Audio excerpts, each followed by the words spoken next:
आराध्य सदगुरु संत में ही मधेपुरा जिला को गौरवान्वित करने वाले, आध्यात्मिक मंच पर विश्व में अध्यात्म की सुगंध फैलाने वाले संत में ही के भजन को सुना। क्या सुना? सतगुरु सेवक गुरु को सेवक मिटत सकल दुख झेलारे।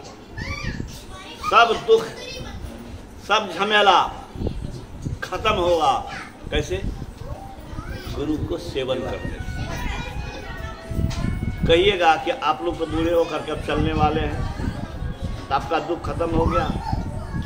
अरे इस शरीर में खत्म नहीं हुआ, किसी न किसी शरीर में खत्म होगा। कहिएगा कैसे? गुरु महाराज भी पूर्व जन्म में भक्ति किया और इस जन्म में बाबा देवी साहब मिले, मास्टर साहब मिले ना। और मिले तो क्या कहा गुरु महाराज ने तो बाबा देवी साहब, अरे तू पुरनिया जिला का रहने वाला और मैं उत्तर प्रदेश मुरादाबाद का रहने वाला, तेरा मेरा मिलन कैसे हुआ? तो गुरु महाराज प्रारंभिक दौर में थे तो गुरु महाराज कुछ नहीं बोले। बाबा देवी साहब ने कहा तू पूर्व जन्म में भी मेरे साथ सत्संग किया है। गुरु शिष्य का संबंध एक जन्म का नहीं होता है, जन्मों का होता है। शिशु बाबा ने आग्रह किया कि अधिक से अधिक क्षेत्र में प्रचार हो, जहाँ हुजूर का प्रोग्राम नहीं हुआ वहाँ हो। तो गुरु महाराज ने क्या कहा? उतना ही पौधा लगाओ जितना में पानी दे सको। के हमरा के भक्ति के पौधा लगवे न पानी दे के भार के ललके आयो। शिव जी बाबू को बहुत बहुत धन्यवाद देते हैं। हम तो कुछ असमर्थ शरीर से हो गए हैं, लेकिन मेरी असमर्थता के बदले में आप समर्थता दिखा करके टीम चलाते रहते हैं। बहुत बहुत बधाई देता हूँ।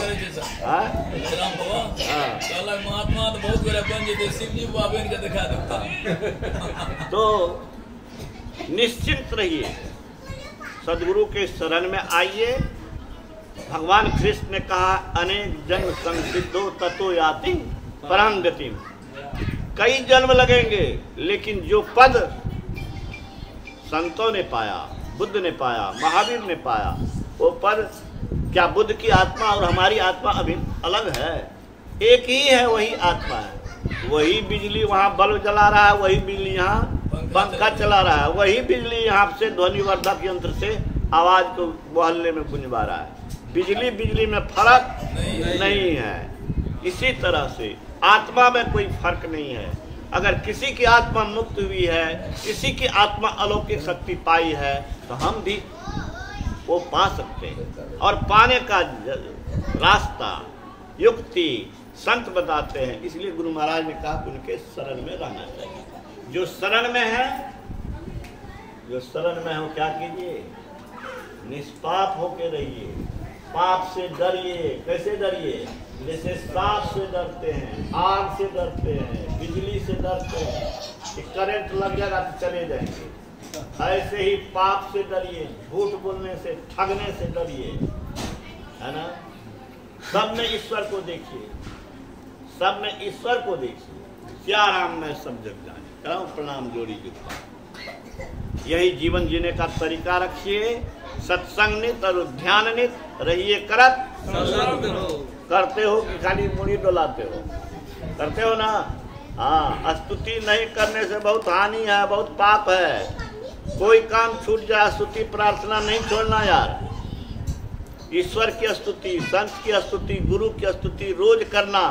जो कुछ नहीं जानते हो, गुरु महाराज को, संत को, भगवान को, किसी को मानो दुनिया के मालिक के नाम पर उनको कहो कि हे प्रभु, मैं आपको तो जानता नहीं, देखता नहीं, लेकिन आप चलाने वाले हैं। हमको भी सद्बुद्धि दीजिएगा, सद्ज्ञान दीजिएगा। जो दीक्षा नहीं ली है, बच्ची है, बच्चा है, सबको प्रणाम रोज करवाइए, कल्याण होगा। अंत में एक बात मैं कहना चाहता हूँ। आज समाज में बूढ़े बुजुर्गों की दुर्दशा हो रही है। हाँ, बूढ़े बुजुर्ग के कमाई हुई संपत्ति पर बेटा और पतोहू राज करता है ना।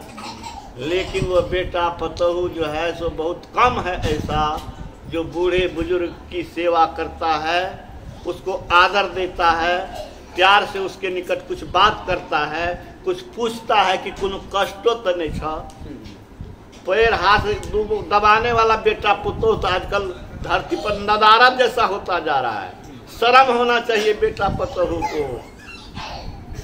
अरे माता बहुएं, नवविवाहिता कन्याएं, मैं आपसे कहना चाहता हूं कि जो आपके मांग पर सिंदूर है, जिसके बदौलत सिंदूर है, उसको पालने वाली माता अगर है तो वही तीर्थ है, वही भगवती है, वही भगवान है। क्यों नहीं करता है बोलो यार? इसीलिए कि उसको बुद्धि नहीं है, ज्ञान नहीं है। बुद्धि और ज्ञान हो, इसी के लिए मैंने संत भगवान महान पुरुषों के विचार को संकलित किया है और एक पुस्तक छापा है, संतान का धर्म। जिस घर में ये पुस्तक नहीं जाएगा तो जाने, हम तो ये कहेंगे कि पुस्तक हर घर में रहना चाहिए, संतानों को पढ़ने के लिए मिलना चाहिए। और माता पिता का दायित्व क्या है, उसको क्या सूझबूझ चाहिए। शादी हुई, अब बाल बच्चा पैदा हो गया। अरे शादी हुई, बाल बच्चा पैदा करने के लिए तुम्हारे पास ब्रेन है क्या? कैसे बच्चा सुसंस्कारित होगा? उसको आपको कौन सी बुद्धि लड़ानी होगी? आप कौन से विचार से अपने बच्चे को अच्छा से अच्छा बना सकेंगे? इसके लिए भी मैंने लिखा है।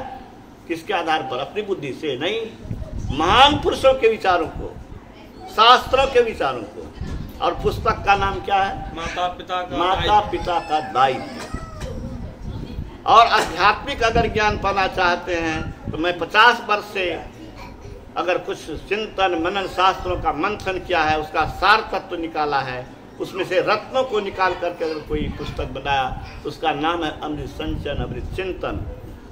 आप जरूर अपने घर में पुस्तक रखिएगा आरती के बाद। और आरती कान हो कि बाबू श्री सद्गुरु महाराज की जय।